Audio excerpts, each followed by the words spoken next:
windshield motor Batman.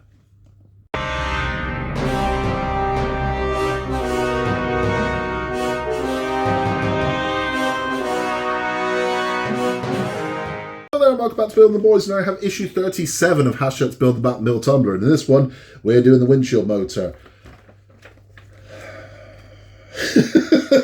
Let's stay strong, let's stay strong. We're halfway through the wires for this month. Let's just stay strong.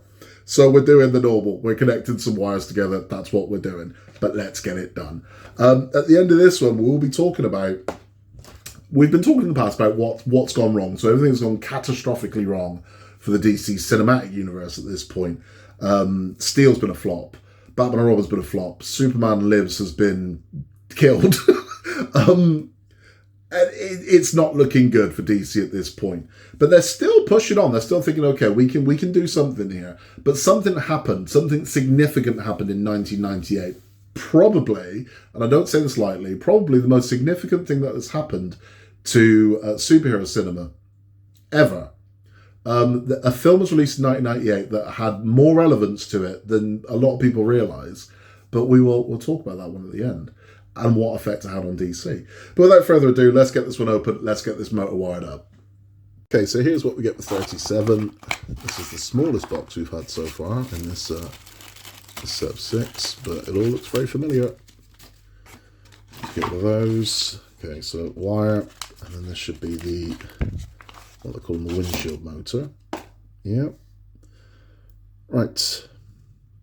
The soldering looks bloody terrible on these, so be very careful with your wires. Very careful. Right, so we're going to untangle this one, and then 31, which is there, is going to go into there. And then, Jesus Christ, is this it? It is it. Right, this is going to go into 30 on our circuit board. So where's 30? 30 is over there. So there's 30.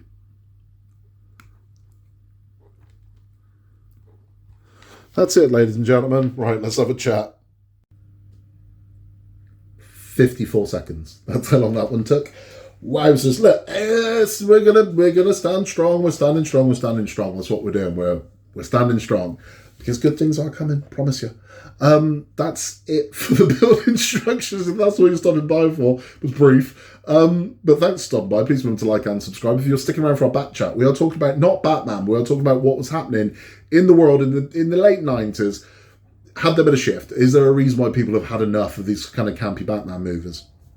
Well, we have to go a little bit further back. So we're going to around about 1993, 1994. Marvel Comics nearly went bust. So the comic sales have gone down massively. They had no real TV properties at that point. They had a couple of animated series, that was it. But they had a boom in the late 80s, early 90s, and now it had just absolutely plummeted. Nobody was reading the books. The number one book, I want to say, in the early 90s was Punisher, which is remarkable. But it shows kind of shift in attitudes. So Marvel was in trouble. It was in a lot of trouble. Which is hard to believe now and what Marvel is, but at the time, not so much. Marvel was dying. So Stan Lee did what he had to do to save the company. And he went on what was essentially a massive fire sale. He met with every major studio, every major entertainment franchise, and sold as many of the characters as he could. Which meant a lot of the characters ended up with companies on remarkable deals. If you look at Sony's deal with Spider-Man, it's insane. They basically, the way the deals work, and this is me paraphrasing, but the way the deals work is, as long as you have a film in production, you retain the rights. It's that simple. If you don't have a film in production, I think every 3 years, the rights automatically revert back to Marvel, which is why Marvel slowly got their characters back. So when Disney bought Marvel, they started getting characters back. So they got the Punisher back, and they got the X-Men back, and they got their characters back. They still don't have Spider-Man back. Spider-Man is never going to leave Sony. They know what that's worth. So they have consistently generated Spider-Man movies to keep the rights. Makes sense. But as a result of that, people buying package deals. So they were like, right, okay, they didn't just buy one character. Some cases they did. But in a lot of cases, it was like, okay, we're buying a package. And it's like, right, so we'll have this package here. And smaller companies ended up buying packages of characters, lesser known characters. A New Line Cinema, which was still kind of in its infancy when this happened, bought a package of characters from Marvel. And one of those was a much, much lesser known character that now, it's hard to believe it was a lesser known character, but wasn't really known. And they made a movie. And the movie was an incredibly massive hit for them. No one was expecting it, and it was this movie. Blade, 1998. So no one saw this coming. They just didn't. They didn't make a big deal about it being a Marvel movie. There's got a big Marvel banner at the beginning. There's a tiny thing during the intro credits that says based on Marvel character Blade. But what makes this remarkable is this is as dark as it gets. So if you compare this to Batman and Robin that came out 1 year earlier, and then you look at Blade, which is an R-rated, very bloody, very gory, very sweary, very violent superhero movie, it did massive at the box office, which took a lot of people by surprise. Like, what is this and where did it come from? Including Warner Brothers, that are thinking, hold on, we've got a very dark character that stalks the night that's absolutely bombed. How is this, for half of what we spent on that, done this box office? And it's because tastes have changed. Tastes have changed. People have grown up. I mean, for instance, with me, when I watched Batman in 1989, I was 10 years old. And now, I'm 19 years old in 1998. What I liked when I was 10, I'm not going to like when I was 19. So it matured with the audiences. It's why Logan was such a big hit. If you'd have watched the original X-Men when you were 10, by the time Logan came out, you'd have been 23. So it's that. Your audience has grown up with it. So you can also do something more adult for them. And it took people by surprise because, again, there was always this belief that if it isn't Batman or Superman or Spider-Man, no one will watch it. Nonsense. Absolute nonsense. Blade did massive box office. And it made everybody sit up and take notice and look at what properties they were holding. They're like, what have we got that we could do this with? Which made Warner Brothers look at other DC properties. They're like, right, so if Batman and Superman aren't doing great for us at the moment, what else do we own?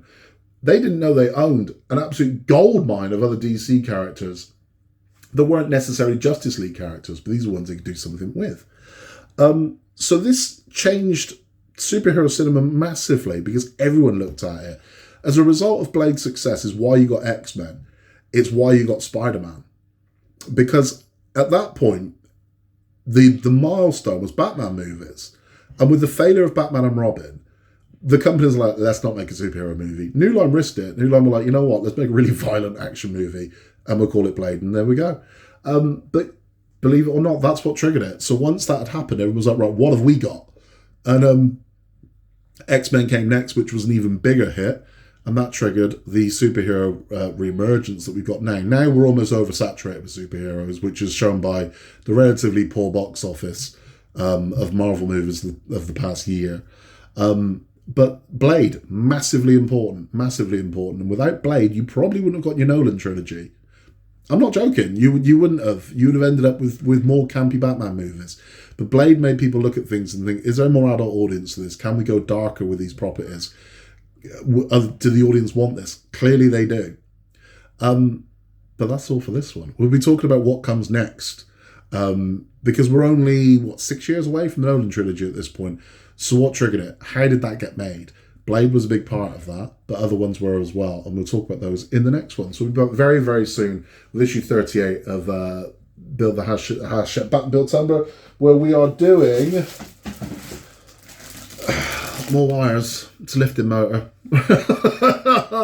In a world where you can be anything at all, just be nice. Please remember to like and subscribe. Remember, Gotham needs us. I'll see you soon.